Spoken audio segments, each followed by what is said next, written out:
Hello, today's lesson is on tenses, the simple present tense to be precise. So, what exactly is the simple present tense? Are you ready to learn with me? What is the simple present tense? We use this tense to talk about things that are true every day. Example, she walks to school, I walk to school, they walk to school. This is something that is done every single day. And hence it is the simple present tense, something that is happening right now or done as a habitual action. All right. If you notice my examples, in some cases the verb has an S, and in some cases the verb does not have an S. I will help you remember that very soon. It is used in three ways. This tense is used in three ways.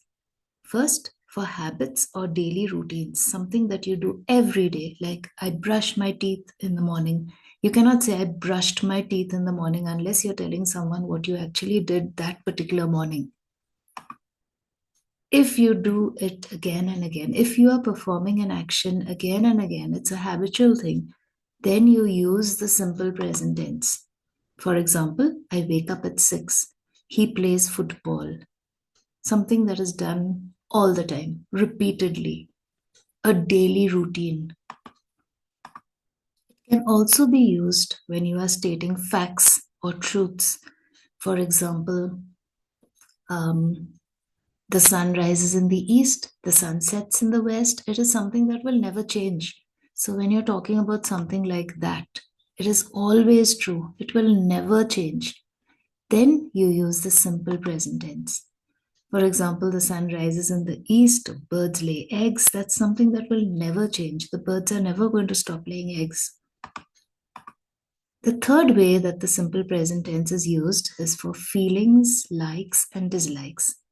So when you're talking about a feeling, I feel hungry, I hate spiders, it's something that is not going to change unless in a rare instant it might change, but most of the time it does not. I like ice cream. So someone who likes ice cream will probably like ice cream all his life, but if he does change his mind, then you change your tense. Okay? Something you feel. Example, I like ice cream, she hates spiders. All right? Let's revise all three uses of the simple present tense. The simple present tense, something that is happening now.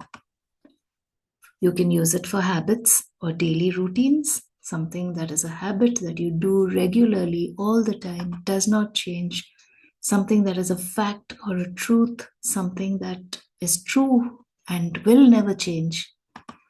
Feelings, likes, dislikes, something, the way you're feeling, something you like, something you don't like. All right. Here is one grammar rule you must not forget. Are you ready for this one? You get this right, and you will get your marks for any test. Add S with he, she, and it. Do you remember in the beginning of this lesson, I told you to notice that some of the verbs had an S and some don't? Now I'm telling you why. If you use a singular subject like he, she, it, one person or one thing, instead of he, you can use a person's name, or you can say Mr. So and so, Mrs. So and so. Anytime it is singular, you add S to the verb. In some cases, you might need to add ES to the verb as well. But if it is plural, a plural subject, you do not add S. All right, like this. He reads, she sings, it rains. There's an S added to the verb here. But if it is a plural subject, do not add S. In some cases, the verb might require you to add ES. For example, the word, I'll give you an example, wash, WASH. So if you're talking about he or she washes her hair, washes the dishes. For that, you would have to write WASHES, not WASHS. So there are some verbs where you need to add ES. not S. If you know your spelling, you will get that right. But this is something you need to remember, that if the subject is singular, you add an S or an ES in some cases. If the subject is plural, you do not add an S. This is something you need to say over and over in your mind, over and over, so that you don't forget this rule. This is a very important rule. I'll help you to remember it better. Learn this little rhyme. He, she, it, S must fit. You just keep saying that over and over in your mind, and I think this will help you. He, she, it, S must fit. He, she, it, S must fit. And you won't forget, I'm sure. Now, this is the structure of the simple present tense. This is something that all non-English speaking students need to pay attention to, because if English is your mother tongue, you don't need to learn the structure. These things come naturally to you. You are speaking the language all the time. So you know exactly what the structure of the verb should be, the structure of the sentence should be, rather. But if you do not speak English, English is not your mother tongue, you would need to learn the structure by heart. Like this: S plus V plus S/ES plus O. Now, what does this mean? For every verb, for every tense, for every sentence that has tenses, there is a particular structure that you can learn by heart so that you get it right when you're doing an exam or a test.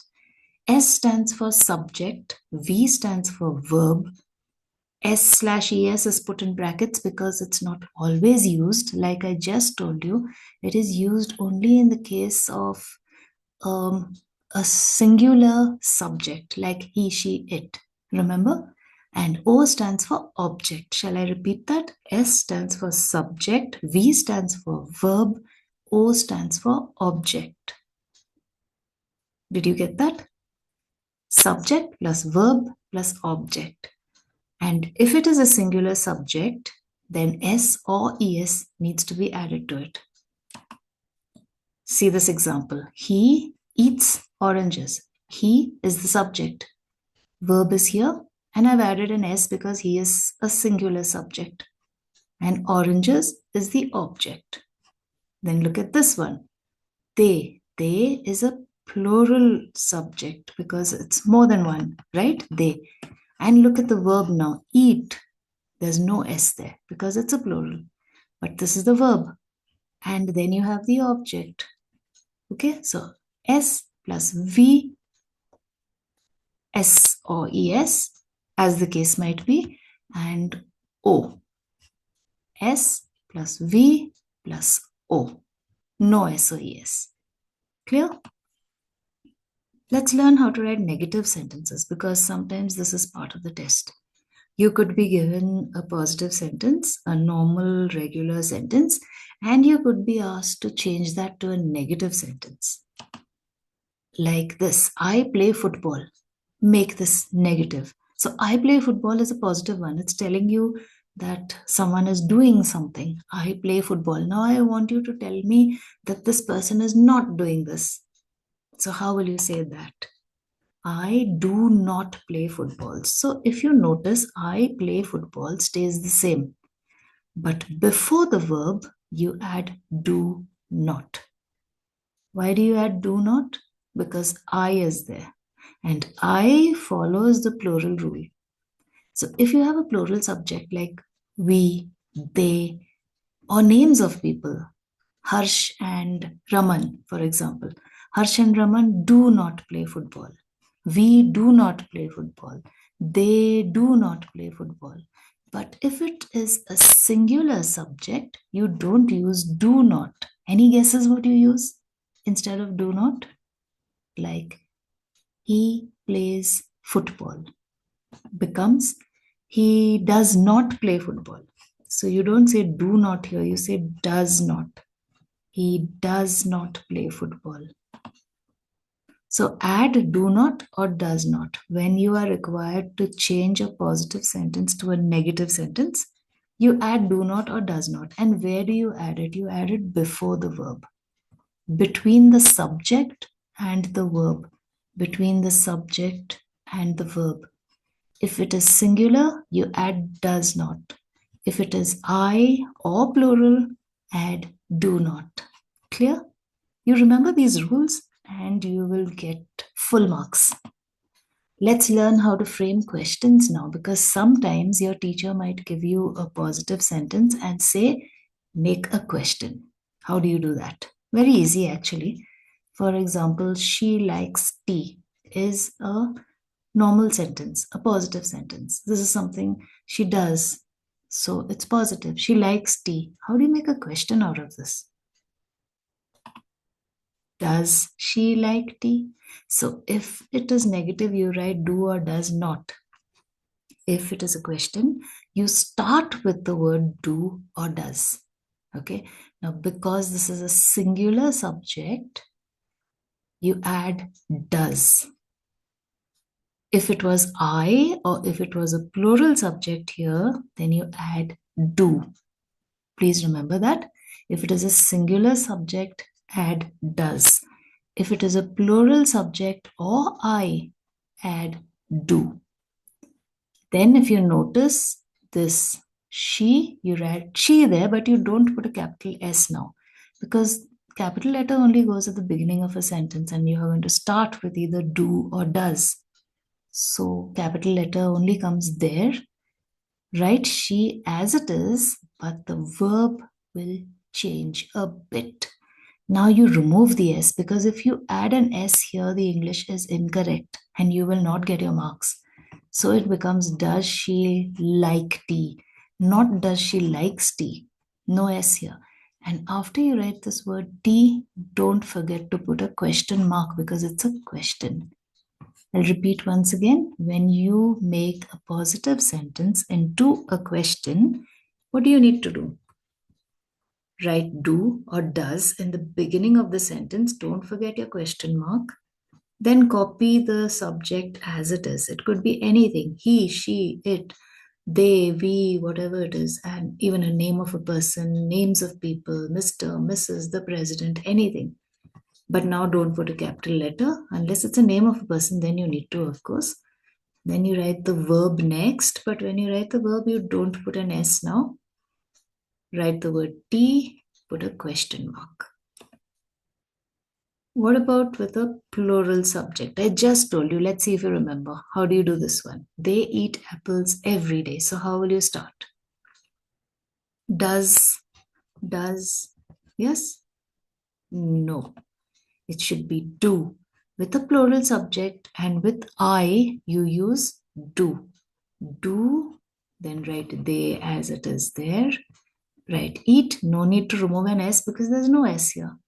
Write apples, write every day as it is, and put a question mark at the end because it is a question. I hope you got that. Here's a short test for you. 5 questions. Give yourself 5 marks. No need to write it down. Let's do it orally, okay? And be honest with yourself. There's no point cheating yourself. Let's see if you understood my lesson. Ready? Fill in the blanks with the simple present tense, the correct form of the verb in brackets. All right? Put the correct form of the verb in brackets, the simple present tense. I should have actually put simple present tense in brackets over here. Okay, sorry for that error. The first sentence, she dash milk. And the word is drink, the verb is drink. So what will you write here to fill in the blank? Second one, I do my homework after school. So what will you write here? I do, I does, she drink or drinks. Birds, what? Fly or flies. There is one rule I want to tell you over here. If a word ends with Y, if a verb ends with Y, remove the Y and add IES. That's a standard rule. Of course, there are a lot of exceptions in English, you know that. But the standard rule is if it ends with Y, you remove the Y and you add IES. Make the Y into an I, then add ES. He dashed to the market on Sundays. What should it be? See, there are only two options. You either write the word as it is, or you change it by adding an S or an ES to it. Now, I have already told you during the lesson when you have to add an S or an ES. And I hope you remember that, because if you do, you will get 5 out of 5 in this test. The dog dashed loudly at night. What should you say? Check your answers.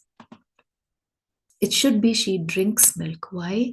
You're adding an S because this is a singular subject. All right? If you remember the structure, S plus V plus S or ES plus O, the object. What about this one? I follows which rule, the singular or the plural? Think. It should be do. I do my homework after school. Why? Because I follows the plural rule. Stupid, isn't it? Because I is actually one person, but it follows the rule that the plural subjects follow. Well, you just have to remember that. Keep practicing, keep remembering, and you will get everything correct. Birds, what? This is a plural subject. So, what would your answer be? Got that? What's the fourth one? He. Now, this is a little tricky because there's an ES that comes over there. Now, you could have written he goes GOS, but if you know your spelling, then you will know that goes is not spelled GOS, it is spelled GOES. All right? And the dog is singular or plural? It should be barks because the dog is one dog, singular. I hope you got 5 out of 5 because if you do, then you have understood this lesson well. But if you don't, that means some aspects of the lesson are not very clear yet. I would suggest that you go back through the entire video, try and remember everything properly, then do the test again, and I'm sure you will do it very well. Okay? There are some students that get the concept very quickly. There are some students that take a little time. It's perfectly fine, perfectly normal if you take a little extra time. Just go through it again, maybe a second time, a third time, a fourth time, fifth time, as many times you may need to get the concept right. Okay? Unfortunately, English is a very confusing language. There are a lot of rules and there are a lot of exceptions as well. But learn the rules, it will help. 90% of the time, it will help you. Okay? And well, my suggestion is try to speak in English as much as possible because that is the best way to improve your English. You'll get everything right without even having to struggle to learn structures of sentences and verbs and rules and exceptions. Just speak. Okay? If you want to follow my advice. Or you just learn things this way. One activity for you to do at the end of this lesson before I close, write one habit, one fact, and one feeling in the comments. All the best. You know which tense you're supposed to be using, right? So don't mess that up. Okay? Bye for now.